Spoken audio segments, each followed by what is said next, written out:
بڑوں کا مانو۔ موسم گرما کی آدھی چھٹیاں گزر چکی تھیں۔ دیگر بچوں کی طرح حسن بھی اپنی چھٹیوں کو انجوائے کر رہا تھا۔ اس کے ابو اپنی مصروفیات کے باعث اسے کہیں چھٹیاں گزارنے نہ لے جا سکے، چنانچہ وہ گھر پر ہی لطف اندوز ہو رہا تھا۔ وہ پڑھائی میں تو اچھا تھا، لیکن ساتھ کھیل کود کا بھی بے حد شوقین تھا۔ اس نے چھٹیوں کا کافی ہوم ورک کر لیا تھا اور اب سارا دن کھیلتا رہتا تھا۔ اس کی امی اسے سمجھاتی کہ بیٹا، گرمیوں میں اتنا کھیل کود اچھا نہیں ہوتا، دوپہر کو مت باہر جایا کرو، بلکہ شام کے وقت دوستوں کے ساتھ کھیل لیا کرو۔ اگر تم نے اسکول کا کام کر لیا ہے تو اسے یاد کرو تاکہ چھٹیوں کے فوراً بعد ہونے والے امتحان میں کامیاب ہو سکو۔ حسن اطمینان و لاپرواہی سے جواب دیتا، امی میں نے کافی سارا ہوم ورک کر لیا ہے، تھوڑا سا باقی ہے وہ بھی کر لوں گا۔ ابھی تو بہت ساری چھٹیاں باقی ہیں۔ اس کا خیال تھا کہ گرمیوں کی چھٹیاں ہوتی ہی کھیلنے کودنے کے لیے ہیں۔ ایک دن دوپہر کو تمام گھر والے کھانا کھا کر اپنے اپنے کمروں میں آرام کر رہے تھے۔ حسن نے چپکے سے اپنے کمرے کا دروازہ کھولا اور جب اسے یہ اطمینان ہو گیا کہ سب گھر والے سو چکے ہیں اور اسے کوئی نہیں دیکھ رہا، تو وہ دبے پاؤں گھر سے باہر نکل گیا۔ حسن کی طرح چند دوسرے بچے بھی گلی میں کرکٹ کھیل رہے تھے۔ انہوں نے حسن کو بھی کھیلنے کی دعوت دی، جو اس نے اسی وقت قبول کر لی۔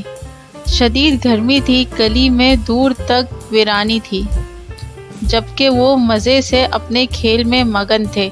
حسن کو کھیلے ہوئے ابھی کچھ ہی دیر گزری تھی کہ اسے چکر آیا اور اس کا سر گھومنے لگا۔ دوستوں نے اسے سنبھالا تو وہ بے ہوش ہو چکا تھا۔ وہ اسے پکڑ کر ان کے گھر لے گئے اور اس کی امی کو تمام ماجرا سنایا۔ انہوں نے فوراً حسن کو بیڈ پر لٹایا اور اسے پانی کے چھینٹے مارے، جس سے اس کے حواس ذرا بحال ہوئے۔ امی نے جلدی سے ڈاکٹر کو فون کر دیا تاکہ معلوم ہو کہ اسے کیا ہوا۔ شکر ہے کہ ڈاکٹر صاحب مل گئے۔ انہوں نے حسن کا چیک اپ کیا اور چند دوائیاں دیں، ساتھ ہی یہ نصیحت بھی کی کہ گرمی کی وجہ سے اسے چکر آ گیا تھا۔ آئندہ دوپہر کو ہرگز مت کھیلے ورنہ دوبارہ یہی معاملہ پیش آ سکتا ہے۔ ڈاکٹر چلے گئے تو امی نے حسن کو فریج سے ٹھنڈا ملک شیک نکال کر پلایا اور اسے پیار سے سمجھانے لگی، دیکھا بیٹا، میں نے آپ سے کہا تھا نا کہ گرمی میں کھیل کود کرنے سے بچوں کی طبیعت خراب ہو جاتی ہے۔ آپ نے میری بات نہ مانی اور دوپہر کو باہر کھیلنے نکل گئے۔ یہ کہنا نہ ماننے کی سزا ہے، لیکن آئندہ شام کے وقت کھیلنا۔ حسن نے امی سے وعدہ کیا کہ وہ باقی چھٹیاں ان کی نصیحت کے مطابق گزارے گا۔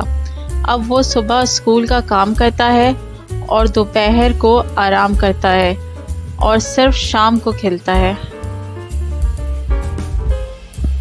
تو بچوں، گرمیوں کا موسم عروج پر ہے۔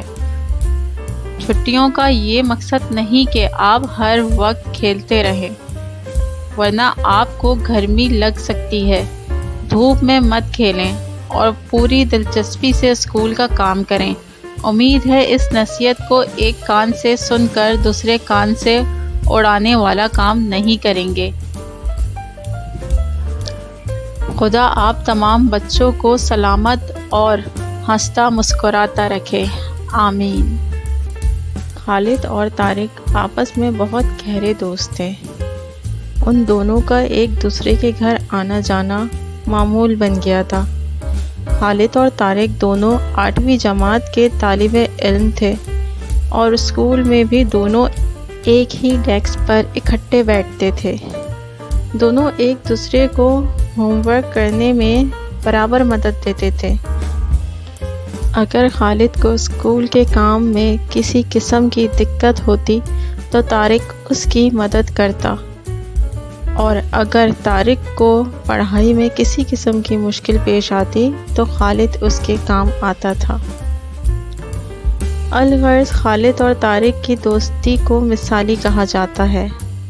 اسکول میں خالد اور طارق کی دوستی بھائیوں جیسی تھی، مگر ان کا ایک کلاس فیلو احمد ان کی اس دوستی سے جلتا کرتا تھا۔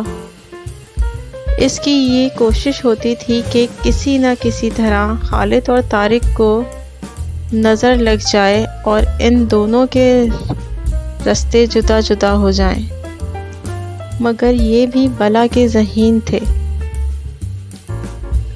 ایک دن احمد کو یہ ترکیب سوچی کہ اس نے دیکھا کہ خالد اور طارق اس سے تھوڑی دور بیٹھے ہیں، تو اسے ان دونوں دوستوں کو نظر لگانے اور ان کے راستے الگ الگ کرنے کے بارے میں خیال آیا۔ چنانچہ اس نے طارق اور خالد کی راہ میں روڑے اٹکانے شروع کر دیے۔ ایک دن طارق اور خالد اکٹھے کلاس روم میں داخل ہوئے تو پھسل گئے۔ یہ سب کارستانی احمد جیسے حاسد کی تھی۔ جب استاد کلاس میں داخل ہوئے تو انہیں یہ سب کچھ دیکھ کر بہت غصہ آیا۔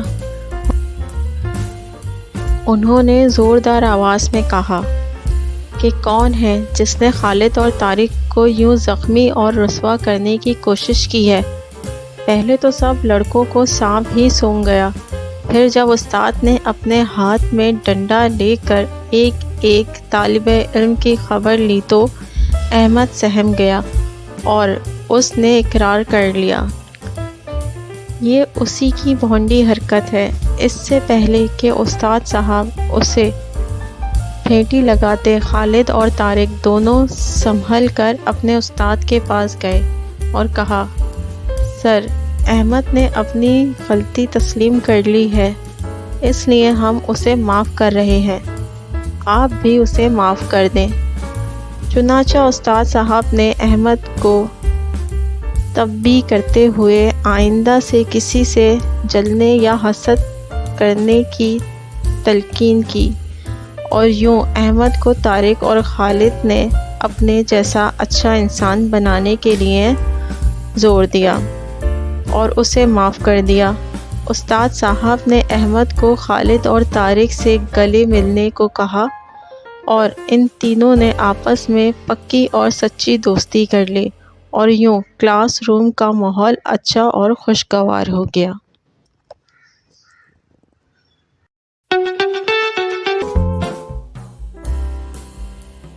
فرحان کے گھر کے قریب ایک پارک تھا جہاں شام کو کھیلنے کے لیے بچے اکٹھے ہوتے تھے۔ وہیں اس نے ایک آدمی کو دیکھا جو لوگوں کو ان کی قسمت کا حال بتا رہا تھا۔ بہت سے لوگ اس سے اپنے مستقبل کے بارے میں پوچھ رہے تھے۔ فرحان نے پوچھا، بڑے صاحب، میرے مستقبل میں کیا ہے؟ اس ادھیڑ عمر شخص نے اسے مسکرا کر دیکھا، پھر اپنے طوطے کو زمین پر پڑے رنگ برنگے لفافوں کی طرف متوجہ کیا۔ طوطے نے ان لفافوں میں سے ایک لفافہ اپنے چونچ سے اٹھا کر اپنے مالک کو پکڑا دیا۔ اس شخص نے لفافہ کھولا اور فرحان سے کہا، لڑکے، تمہارے آنے والے دن اچھے معلوم نہیں ہوتے۔ فرحان اس کی بات سن کر پریشان نہیں ہوا، ہاں حیران ضرور ہوا تھا، کیونکہ اسے یقین تھا کہ اللہ کے حکم سے آنے والے دن اس کے لیے اچھی خبر لائیں گے۔ اس کے امتحانات کا نتیجہ آنے والا تھا اور اس نے امتحانات بھی بہت اچھے دیے تھے، اور اسے پوری امید تھی کہ اس کے نمبر بھی اچھے آئیں گے۔ فرحان نے اس شخص کو اس کی فیس دی اور وہاں سے چلا گیا۔ اس نے گھر میں ساری بات بتائی۔ اس کی امی نے کہا، یہ سب دھوکہ ہوتا ہے، اور لوگ ان پر بھروسہ کر کے اپنے پیسے ضائع کر رہے ہیں۔ بس ہمیں اپنے آپ پر اور اللہ پر بھروسہ رکھنا چاہیے، کیونکہ صرف اللہ ہی جانتا ہے کہ آگے کیا ہونے والا ہے۔ فرحان کا جو اندازہ تھا اس کے نمبر اس سے بھی بڑھ کر آئے تھے اور اس نے اپنی جماعت میں دوسری پوزیشن حاصل کی تھی۔